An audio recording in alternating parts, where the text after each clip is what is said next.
बिस्मिल्लाहिर्रहमानिर्रहीम। अस्सलामुअलैकुम dear students, कैसे हैं आप सब। उम्मीद करती हूँ आप सब खैरियत से होंगे। इजी केमिस्ट्री चैनल में हाज़िर हूँ एक नए लेक्चर के साथ। लेकिन लेक्चर की तरफ बढ़ने से पहले मेरी आप सबसे गुजारिश है कि मेरे चैनल इजी केमिस्ट्री को सब्सक्राइब करना मत भूलें और बेल आइकन को भी दबा दें ताकि नई आने वाली वीडियोस आप तक बआसानी पहुँच सकें। तो चलिए स्टूडेंट, आज के लेक्चर का आगाज़ करते हैं। आज हमने 10th की केमिस्ट्री का जो है हमारे पास हम लोग चैप्टर नंबर 3 डिस्कस कर रहे थे, ठीक है, जिसमें से आज हमने इसकी एक्सरसाइज के जो है मल्टीपल चॉइस क्वेश्चंस एमसीक्यूज़ हल करने हैं, ठीक है। इसमें से हमारे पास सबसे पहला है ability of carbon atoms to form chains, यानी कार्बन एटम्स की वो खसूसियत जिसकी वजह से कार्बन एटम्स आपस में मिलके एक लंबी चेन्स बना सकते हैं या फिर रिंग्स बना सकते हैं, ठीक है। ये हम लोगों ने देखा था कि हमारे पास जो कार्बन एटम्स होते हैं, ठीक है, इनमें ये सलाहियत होती है कि ये दूसरे कार्बन एटम्स के साथ मिलकर जो है एक लंबी चेन्स भी बना सकते हैं, रिंग्स भी बना सकते हैं। ये सलाहियत क्यों होती है? क्योंकि कार्बन की वैलेंसी हमारे पास कितनी होती है जी? 4 होती है। कार्बन टेट्रावैलेंट होता है, ठीक है। तो कार्बन की इस खसूसियत को हम लोग नाम देते हैं जी कैटिनेशन का, ठीक है। इसमें हमारे पास कौन सा हमारा एमसीक्यूज़ राइट है कि कैटिनेशन हमारे पास कार्बन एटम्स की वो एबिलिटी होती है जिसकी वजह से कार्बन एटम्स लंबी चेन्स बना सकते हैं, ठीक हो गया। हमारे पास सेकंड है कि कोल हैविंग 90% कार्बन कंटेंट। आपने ये पढ़ा था कि हमारे पास कोल जो है उसके मुख्तलिफ़ टाइप्स हैं जिसमें हमारे पास कार्बन की परसेंटेजेस भी मुख्तलिफ़ होती हैं, ठीक है। तो इसमें से हम लोगों ने बात की थी कि हमारे पास जो है जो पीट होता है उसमें 60% कार्बन कंटेंट होता है, ठीक है। लिग्नाइट में हमारे पास 70% होता है, ठीक है। इसके अलावा हमारे पास जो बिटुमिनस कोल होता है, ठीक है, इसमें हमारे पास होता है जी 80%। और जो हमारे पास है एंथ्रासाइट, इसमें हमारे पास होता है 90% कार्बन कंटेंट, ठीक है। तो इस वजह से हमारे पास जो इसका एमसीक्यूज़ नंबर 2 है, ठीक है, इसका राइट ऑप्शन है कि वो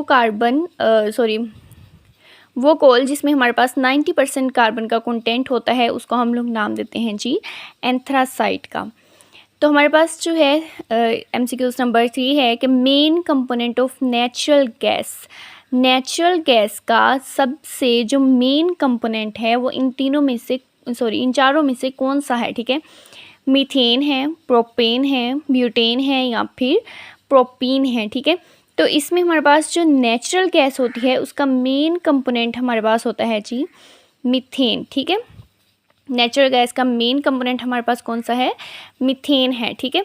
तो मीथेन जो है ये हमारे पास अगर देखा जाए तो नेचुरल गैस में तकरीबन 85% हमारे पास मीथेन होता है, ठीक है। तो इसमें एमसीक्यूज़ नंबर 3 का जो राइट ऑप्शन है वो है हमारे पास ए मीथेन। हमारे पास एमसीक्यूज़ नंबर 4 है the strong heating of coal in retorts in the absence of air is called, यानी कि कोयले को आपने स्ट्रॉन्ग हीट करना है, ठीक है, एयर की गैर मौजूदगी में। एब्सेंस कहते हैं गैर मौजूदगी को, ठीक है। तो इसको हम लोग जो है फ्रैक्शनल डिस्टिलेशन का नाम देते हैं, सब्लिमेशन का देते हैं, रोस्टिंग का देते हैं या फिर किसका देते हैं? डिस्ट्रक्टिव डिस्टिलेशन का, ठीक है। तो ये आपने हमेशा याद रखना है कि कोयले को जब भी हम हवा की गैर मौजूदगी में हीट अप करते हैं, ठीक है, तो इस प्रोसेस को हम नाम देते हैं जी डिस्ट्रक्टिव डिस्टिलेशन। तो इसका ऑप्शन डी जो है वो हमारे पास राइट ऑप्शन है। हमारे पास एमसीक्यूज़ नंबर 5 है कि pitch is black residue of. Pitch जो है हमारे पास ये ब्लैक रेसिड्यू होता है, इनमें से किसका होता है? कोक का, कोल तार का, कोल का या फिर कोल गैस का, ठीक है। तो इसमें हमारे पास जो ऑप्शन नंबर बी है ये हमारा करेक्ट है। कोल तार का हमारे पास ये ब्लैक रेसिड्यू होता है जिसे हम पिच का नाम देते हैं। तो 6 ऑप्शन एमसीक्यूज़ हमारे पास है कि natural gas is 85% methane. Natural gas में 85% मीथेन होता है। It is use to make, इसको हम क्या बनाने के लिए इस्तेमाल करते हैं? कार्बन ब्लैक बनाने के लिए, कोक बनाने के लिए, कोल तार बनाने के लिए या फिर कोल गैस बनाने के लिए, ठीक है। तो नेचुरल गैस जो है इसको हम लोग इस्तेमाल करते हैं कार्बन ब्लैक बनाने के लिए। ऑप्शन ए हमारे पास क्या है? राइट ऑप्शन है। नेक्स्ट है विच one of the following does not contain starch. इनमें से कौन सा हमारे पास है कि जिसमें हमारे पास स्टार्च नहीं होती, ठीक है। तो इसमें है जी शुगर केन, मेज़, बार्ले या पोटैटोस, ठीक है। तो इसमें अगर देखें तो हमारे पास स्टार्च जो है वो शुगर केन के अंदर मौजूद नहीं होती। तो इसमें ऑप्शन ए हमारे पास क्या है, राइट ऑप्शन है, ठीक है। इसमें हमारे पास MCQ नंबर 8 है petroleum is refined by. Petroleum को हम रिफाइन करते हैं कौन से प्रोसेस के ज़रिए, वो प्रोसेस का आपने नाम बताना है। डिस्ट्रक्टिव डिस्टिलेशन होता है, फ्रैक्शनल डिस्टिलेशन होता है, सिंपल डिस्टिलेशन या फिर ड्राई डिस्टिलेशन। तो इसमें हमारे पास राइट ऑप्शन है ऑप्शन बी फ्रैक्शनल डिस्टिलेशन, ठीक है। फ्रैक्शनल डिस्टिलेशन होता है कि जिसमें हम बॉइलिंग पॉइंट के रेंज की वजह से डिफरेंट कंपोनेंट्स को अलहदा करते हैं, ठीक है। और पेट्रोलियम की रिफाइनिंग भी हम लोग करते हैं फ्रैक्शनल डिस्टिलेशन की बेस पे, ठीक है। हमारे पास है जी MCQ number 9 in laboratory urea was prepared by. Laboratory में यूरिया को हम कैसे प्रिपेयर करते हैं, लेबॉर्ट्री में यूरिया को प्रिपेयर किसने किया था, ठीक है। साइंटिस्ट का नेम बताना है, ठीक है। वॉलर हैं, रदरफोर्ड हैं, बर्जीलियस है या फिर डाल्टन है, ठीक है। तो इनमें से जो वॉलर साइंटिस्ट हैं, ठीक है, इन्होंने लेबॉर्ट्री के अंदर यूरिया को तैयार किया था। MCQ नंबर 10 है जनरल फार्मूला है जी हमारे पास अल्काइल रेडिकल्स का, ठीक है। तो अल्काइल रेडिकल्स जो हैं ये हमारे पास इनका जनरल फार्मूला होता है जी CnH2n+1 होता है, ठीक है। Identify which one of the following compound is a ketone. हाँ जी, आपने कीटोन का बताना है कि इनमें से कौन सा कंपाउंड है जो कि कीटोन हो सकता है, ठीक है। तो ये बात हमेशा याद रखनी है कि ये जो हमारे पास कार्बोनाइल ग्रुप के दोनों साइड पे कोई भी अल्काइल ग्रुप मौजूद होंगे, ठीक है। यानी कार्बोनिल ग्रुप के दोनों साइड पे क्या होंगे, अल्काइल ग्रुप मौजूद होते हैं, तो इसे हम लोग नाम देते हैं कीटोन का, ठीक है। इनमें से जो ऑप्शन बी है ये हमारे पास राइट है, क्योंकि अगर हम इसको बनाएं, ठीक है, तो इसमें कार्बोनिल ग्रुप के एक साइड पे भी CH3 ग्रुप होता है और दूसरी साइड पे भी कौन सा ग्रुप होता है, CH3, ठीक है। तो इसमें कार्बोनिल ग्रुप के दोनों साइड पे हमारे पास अल्काइल ग्रुप मौजूद हैं, ठीक है। तो ये हमारे पास क्या है, कीटोन है। तो ऑप्शन बी इसका राइट ऑप्शन है, ठीक है। नेक्स्ट हमारे पास MCQs है कि फंक्शनल ग्रुप COOH जो है वो किस में पाया जाता है, कार्बोक्सिलिक एसिड में होता है, एल्डिहाइड्स में होता है, अल्कोहल्स में होता है या फिर एस्टर्स में होता है, ठीक है। तो COOH ग्रुप हमारे पास होता है जी कार्बोक्सिलिक एसिड में, ठीक है। ये हमारे पास कौन से कंपाउंड में मौजूद होता है, कार्बोक्सिलिक एसिड्स में, ठीक है। विच one of the following statements is not true about fossil fuels. Fossil fuels के बारे में आपने वो स्टेटमेंट बतानी है जो ठीक नहीं है, ठीक है। दे आल कंटेन कार्बन, ये तो ठीक है, हाँ जी, फॉसल फ्यूल्स में कार्बन मौजूद होते हैं। दे आर रीन्यूएबल, रीन्यूएबल का मतलब होता है कि आप इसको यूज़ करने के बाद दोबारा से इस्तेमाल में ला सकते हैं, ठीक है। तो ऐसा नहीं होता, जितने भी फॉसल फ्यूल्स होते हैं, ठीक है, कोल, पेट्रोलियम, नेचुरल गैस वगैरह, आप जब इसको एक बार यूज़ कर लेते हैं तो आप उसको दोबारा से रीयूज़ नहीं कर सकते, ठीक है।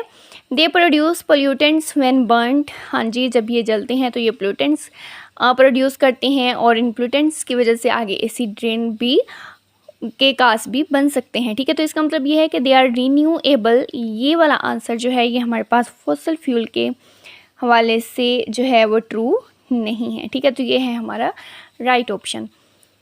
विच one of the following is the hardest coal. अब आपने बताना है कि कोल जो हम लोगों ने पढ़े थे, ठीक है, तो इसमें से हमारे पास जो है हार्डेस्ट, इसमें से कोल कौन सा है जिसमें हमारे पास कार्बन की परसेंटेज ज़्यादा है, वो उतना ही ज़्यादा हार्ड है, ठीक है। तो अभी हमने पीछे पढ़ा था कि हमारे पास एंथ्रासाइट में जो है कार्बन का कंटेंट ज़्यादा होता है, तो हमारे पास हार्डेस्ट कोल कौन सा होता है, एंथ्रासाइट होता है। In which of the following groups oxygen is attached on both sides of the carbon atoms, ठीक है। यानी हमारे पास ऑक्सीजन एटम अटैच होता है जिसके दोनों साइड पे हमारे पास कौन से ग्रुप होते हैं जी, कार्बन एटम्स होते हैं, ठीक है। तो आपने बताना है कि ये कौन सी हमारे पास जो है कंपाउंड होते हैं, ठीक है। तो ये हमारे पास होते हैं जी ईथर। ईथर में हमारे पास जो है कार्बन एटम्स के दरमियान क्या होता है, ऑक्सीजन एटम मौजूद होता है। Carbonisation process is the conversion of, carbonisation process में हम किसकी कन्वर्जन करते हैं, क्या हम कोल को कोल गैस में कन्वर्ट करते हैं, हम कोल को वुड में कन्वर्ट करते हैं, वुड को कोल में कन्वर्ट करते हैं, या वुड को कोल तार में कन्वर्ट करते हैं। तो इसका राइट ऑप्शन है सी। ये आपने डेफिनेशन पढ़ी थी कि कार्बोनाइजेशन एक ऐसा प्रोसेस होता है जिसमें हम कन्वर्जन करते हैं वुड की कोल के अंदर, ठीक है। नेक्स्ट है जी, coal gas is a mixture of, coal gas इनमें से किन चीज़ों का मिक्सचर है, क्या वो कार्बन मोनोऑक्साइड और मीथेन इसमें होती है, कार्बन मोनोऑक्साइड, मीथेन और कार्बन डाइऑक्साइड होती है, कार्बन मोनोऑक्साइड, मीथेन और हमारे पास जो है हाइड्रोजन होती है, या फिर कार्बन मोनोऑक्साइड, हाइड्रोजन और कार्बन डाइऑक्साइड होता है, ठीक है। तो इसमें राइट ऑप्शन हमारे पास है जी सी, जिसमें कार्बन मोनोऑक्साइड, मीथेन और हाइड्रोजन हमारे पास मौजूद होता है। विच one of the following is a synthetic fibre, इनमें से हमारे पास कौन सा सिंथेटिक फाइबर है जिसको हम खुद बनाते हैं, ठीक है। क्या वो कॉटन है, ठीक है, वूल है, नायलॉन है, या फिर सिल्क है। तो इनमें से ये आप लोग याद रखिएगा कि नायलॉन जो है ये हमारे पास होता है जी synthetic fibre. Which one of the following is not a fossil fuel, इनमें से आपने बताना है कि कौन सा फॉसल फ्यूल नहीं है, कोल, नेचुरल गैस, बायोगैस या फिर पेट्रोलियम। तो फॉसल फ्यूल्स में कोल भी आ जाते हैं, नेचुरल गैस भी आ जाते हैं, पेट्रोलियम भी आ जाते हैं, लेकिन बायोगैस जो है वो हमारे पास फॉसल फ्यूल्स में नहीं आती। तो राइट ऑप्शन हमारा क्या है, सी है, biogas. Which one of the following does not contain protein, आपने बताना है कि इनमें से कौन सा है जिसके अंदर प्रोटीन नहीं है। पल्सिस में प्रोटीन्स मौजूद होती हैं, बीन्स में भी प्रोटीन्स मौजूद होती हैं, एग्स में भी प्रोटीन्स मौजूद होती हैं, लेकिन पोटैटोस के अंदर हमारे पास प्रोटीन्स मौजूद नहीं होती, ठीक है। तो ये हमारे पास है जी राइट ऑप्शन, ठीक है। अब हमारे पास देखें, अब ये सेम एमसीक्यूज़ आपने अभी पीछे भी देखा है, ठीक है, लेकिन स्टेटमेंट थोड़ी सी उन्होंने चेंज करके दी है कि conversion of dead plants into coal by the action of bacteria and heat is called. अब देखें, conversion of wood into coal होगा या डेड प्लांट, तो डेड प्लांट भी तो वुड ही होती है, ठीक है। तो ये बात जहन में रखनी है आपने कि डेड प्लांट्स अगर आ जाए तो ये भी तो वुड ही है, ठीक है। तो वुड को कोल में कन्वर्ट करना बैक्टीरिया और हीट के एक्शन की वजह से, इसे हम लोग नाम देते हैं जी कार्बोनाइजेशन, ठीक है। तो स्टूडेंट स्टेटमेंट जो होती है ना वो आप ध्यान से समझा करें, ठीक है। अक्सर यही होता है कि स्टेटमेंट थोड़ी बहुत चेंज होती है और बच्चे घबरा जाते हैं, ठीक है, वहाँ पे सारा गलत करके आ जाते हैं कि ये तो हमने पढ़ा ही नहीं था, ठीक है। तो इसमें हमारे पास 22 वाला हमारे पास एमसीक्यूज़ है कि विच one of the following compound is an aldehyde, आपने एल्डिहाइड बताना है। एल्डिहाइड में देखें आपके पास कार्बोनिल ग्रुप के कम से कम एक साइड पे हाइड्रोजन मस्ट होता है, ठीक है। दूसरी साइड पे अल्काइल ग्रुप भी हो सकता है और हाइड्रोजन भी हो सकता है, ठीक है। तो अब आपने देखना है कि इनमें से कौन से कंपाउंड है जिसमें कार्बोनिल ग्रुप के कम से कम एक साइड पे हाइड्रोजन है। तो वो हमारे पास है जी इसका ऑप्शन नंबर सी, जो कि है CH3CHO, क्योंकि अगर हम इसकी स्ट्रक्चर बनाएं तो ये बनती है CH3C डबल बॉन्ड OH। तो देखें कार्बोनिल ग्रुप के एक साइड पे हाइड्रोजन है, इसका मतलब ये हमारे पास क्या है, एल्डिहाइड है। और लास्ट हमारा एमसीक्यूज़ है जी फार्मूला ऑफ एसिटाल्डिहाइड। तो एसिटाल्डिहाइड होता है कि जिसमें हमारे पास कार्बोनिल ग्रुप के एक साइड पे हाइड्रोजन हो और दूसरी साइड पे हमारे पास जो है मीथेन ग्रुप हो, ठीक है, CH3 ग्रुप हो, सॉरी मिथाइल ग्रुप, ठीक है। तो इसे हम लोग नाम देते हैं जी एसिटाल्डिहाइड का। तो ऑप्शन सी हमारे पास क्या है, राइट ऑप्शन है।